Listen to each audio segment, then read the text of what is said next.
రాష్ట్ర వ్యాప్తంగా సంచలనం రేపుతున్నటువంటి మావోయిస్టులకు సంబంధించినటువంటి ఎన్కౌంటర్ అంశంలో ప్రస్తుతం విజయవాడ బార్ అసోసియేషన్ సభ్యులు ఇది ఎన్కౌంటర్ అనే కంటే కూడా ఇది క్రూయల్ మర్డర్ కింద కేసు నమోదు చేయాలంటున్నారు.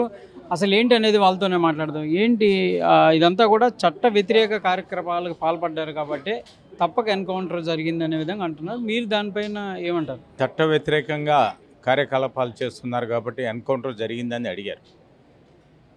ఓకే, మీ ప్రశ్నలోనే జవాబు ఉందండి. అయితే మన అభిప్రాయాలు పక్కన పెట్టి చట్టం ఏం చెప్తుంది అన్నది డిస్కస్ చేద్దాం. మన ప్రతి every murder should be registered under section 302. అంటే ఏ మరణమైనా ఎఫ్ఐఆర్ కట్టాలంటే ఐపీసీ సెక్షను 302 మర్డర్ కేసు కిందే కట్టాలి తప్ప వేరే విధంగా కట్టకూడదు అన్నది గతంలో మన ఏపీ హైకోర్టు ఇచ్చిన ఆర్డర్ ఉంది. గతంలో పోలీసు వారు దాని అనుమానాస్పద మర్డర్ కింద, అనుమానాస్పద మృతి కింద 174 ఐపీసీ సెక్షన్ కింద ఎఫ్ఐఆర్ కట్టేవాళ్ళు. అది అది గతంలో చాలా డిస్కషన్స్ జరిగినాయి. దాని మీద కన్నాభిరామం గారు హైకోర్టుకి వెళ్ళారు. హైకోర్టుకి వెళ్తే హైకోర్టు వారు ఏ మరణ కేసు అయినా 302 కిందే ఎఫ్ఐఆర్ రిజిస్టర్ చేయాలని చెప్పారండి. కాబట్టి 302 కింద ఎఫ్ఐఆర్ కడితే ఆ పోలీసు వారిని అరెస్ట్ చేయాల్సి వచ్చిద్దని పోలీసు వారు ఏం చేస్తున్నారంటే చట్టాన్ని లెక్క చేయకుండా దీని అనుమానాస్పద మరణం కింద రిజిస్టర్ చేసి తప్పించుకుంటున్నారండి. నిజంగానే ఎన్కౌంటర్ జరిగినా కానీ అది ఎంక్వైరీ చేసిన తర్వాతే నిజమా కాదా అన్నది నిర్ధారించాలి. ఎవడో ముద్దాయి మర్డర్ చేశాడని అతన్ని తీసుకెళ్ళి పోలీసు వాళ్ళు ఎన్కౌంటర్ చంపేస్తున్నారు కొన్ని కేసెస్లో. అది చంపేసిన తర్వాత దాన్ని ఎన్కౌంటర్గా చిత్రీకరించి కేసు నుండి తప్పించుకుంటానికి చేస్తున్నారండి. ఎప్పుడు కూడా కింద ఆఫీసర్లు రిమాండ్ చేసేది స్టేషన్ ఎస్హెచ్ఓ, అతని పరిధిలోనే ఇన్వెస్టిగేషన్ చేయాలి తప్ప వేరే పరిధిలో చేయకూడదు.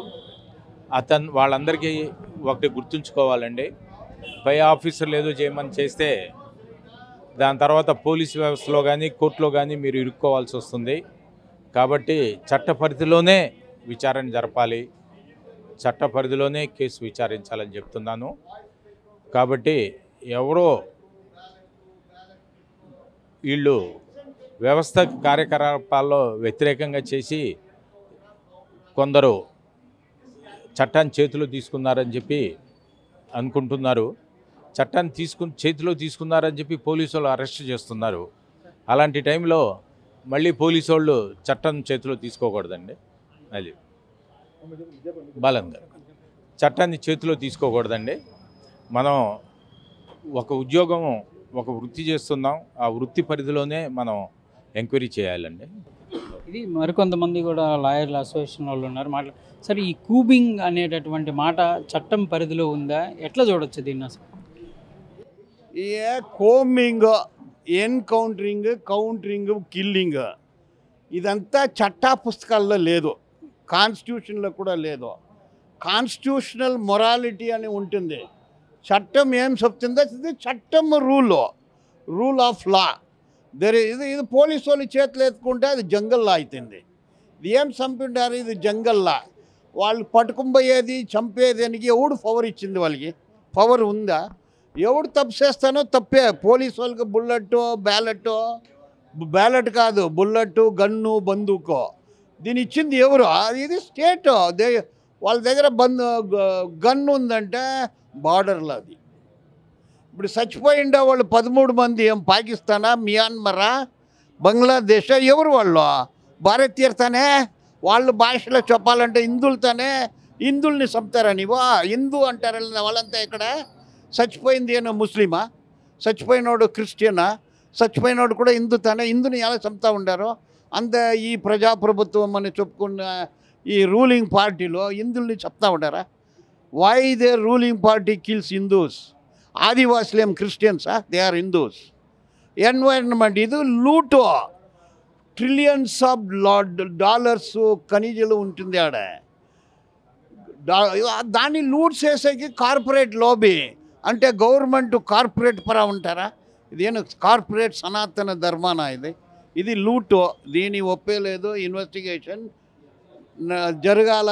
ఎవడు తప్పు చేసి ఉండడం అని జైలుకి పోవాలి. వాడు చిన్న చిన్న అంశాలనే సుమోటోగా తీసుకునే సుప్రీంకోర్టులు కానీ కోర్టులు కానీ ఈ అంశాలని ఎందుకు తీసుకోలేకపోతుంది?